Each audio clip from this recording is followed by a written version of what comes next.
time at which I was auditioning at WWE. So I was going to be a sports anchor in D.C. at the Fox station. But my audition with WWE went really well. But they said there's no job available right now. So take the job in D.C. If something changes down the road, we'll contact you. So I said, okay. So I leave, I get home, I immediately accept the job in D.C. I hadn't signed the contract yet, but I verbally accepted, put a down payment on a condo, and then, no joke, 2 days later, WWE, Michael Cole calls me and he says, hey, remember I told you how things can change around here? Well, one of our announcers, it was Brandi Rhodes, just quit, and now we have an immediate opening and we want to hire you. So I'm like, oh my God, what do? I just accepted this job in D.C. So I go back and forth. I'm talking to everybody. I'm even like ESPN talent department people. What should I do? What should I do?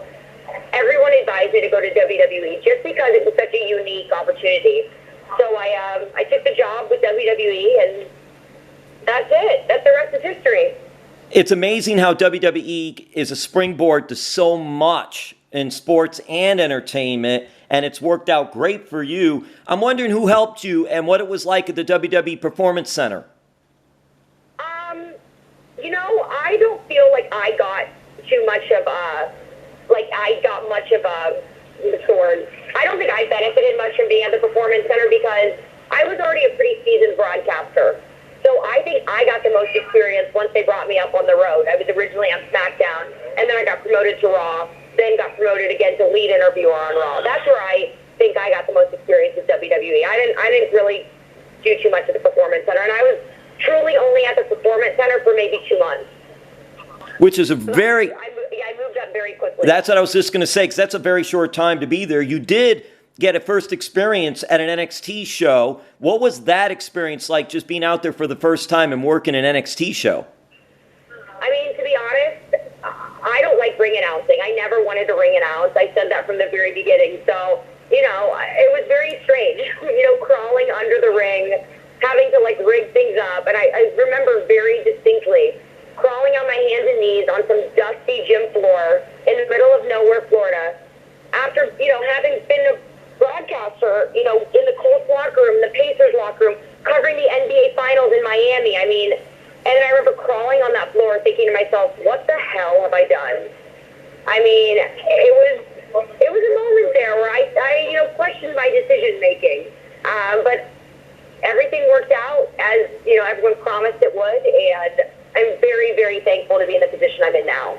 Yeah, I'll tell you what, sometimes they just like you to pay your dues, even though you've paid dues in other arenas.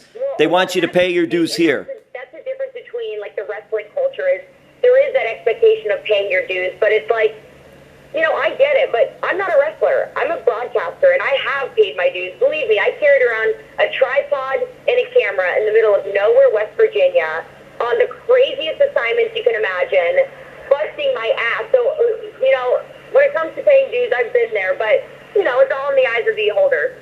For them, I put in my time.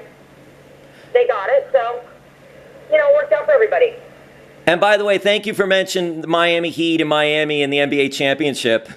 Yes, of course. I love Miami. You got to cover that. That's awesome. Okay, yeah, so... And I was down there, when I was covering it, it was, when the big three were there. It was awesome. Yeah, that's the best time. That was the best time. I mean, they had Shaq and D. Wade for their first title, but really the unbelievable, whole gamut of entertainment, too, with sports was when the big three was together. Just awesome time. Yeah. Well, and then, and then on our side, with the Pacers, we had, Paul George, we had Roy Hibbert, we had Lance Stevenson, George Hill. I mean, it was just such a fun time to cover the NBA. I mean, that was great. It was so much fun. And a nice rivalry, too, between the Heat and the Pacers. Oh, yeah, for a couple of years there. Yeah, it was great.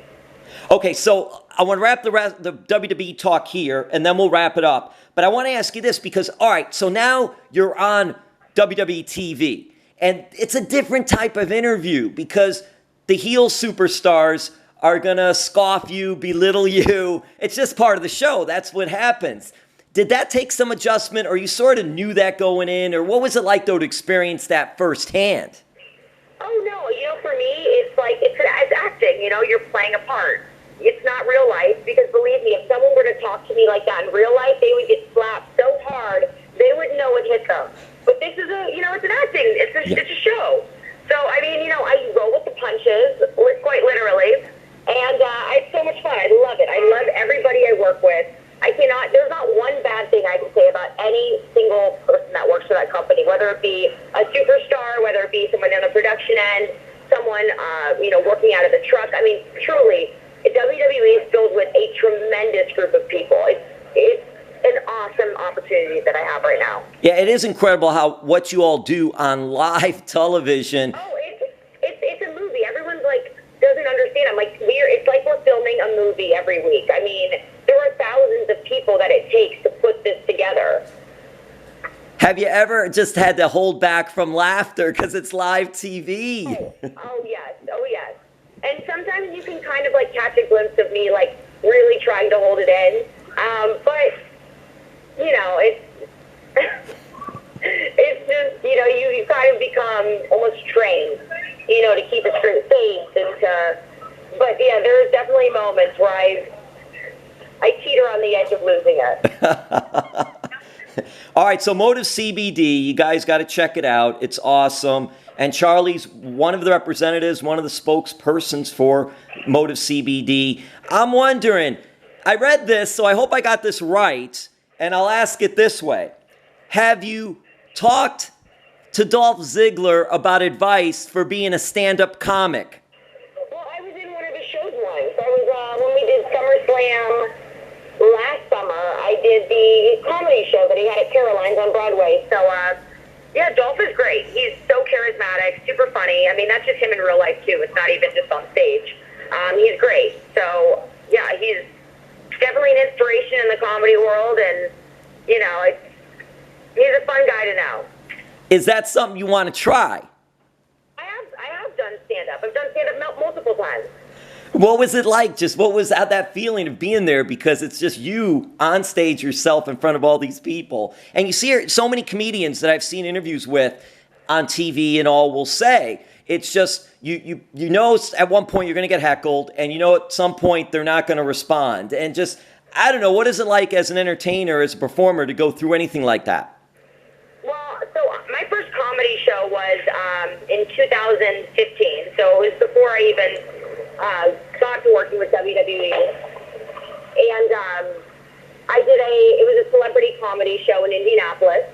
And I had two different performances. I did the same act, exact same joke. We had an earlier show and a later show.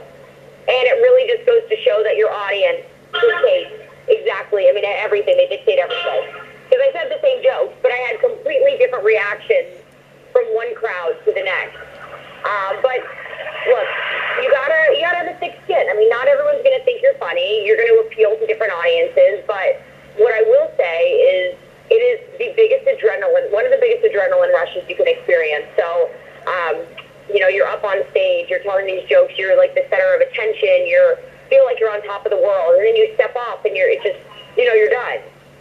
So it's a roller coaster of emotions, because you go from such a high to such a low. And what I will say, it's kind of easy to understand why a lot of comedians, you've probably heard, experience depression. Because you go from these crazy highs to these lows that you really can't experience anywhere other than on stage. It's that big of an adrenaline rush. So it's awesome. I love comedy. I think it's just such a cool outlet. Whether it's me performing or me listening to other people. I just went to, about a year ago, I was at the Comedy Cellar here in New York City, and Aziz Ansari randomly showed up. He was not expected. He just showed up and started telling some jokes. And it was awesome.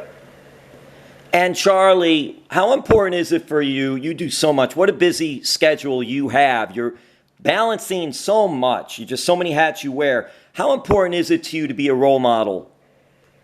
Oh, very important. I have so many young people who are watching me all the time, and, it's not to say that I'm going to change who I am to, be a, quote, role model, but I think the fact that I work two jobs voluntarily, I kill myself trying to, accomplish everything I can. I actually have other things that I hopefully, will come to fruition here in the next couple months as well. But I'm really trying I know these are my years to do so if I want to accomplish things that I want to accomplish in this lifetime. So, I love serving as an inspiration and a role model in that sense because, I think a lot of girls and a lot of women don't understand that or what they're capable of. And I think, men too. I think a lot of men respect what I do. And something else that I get a lot of props for is my fitness.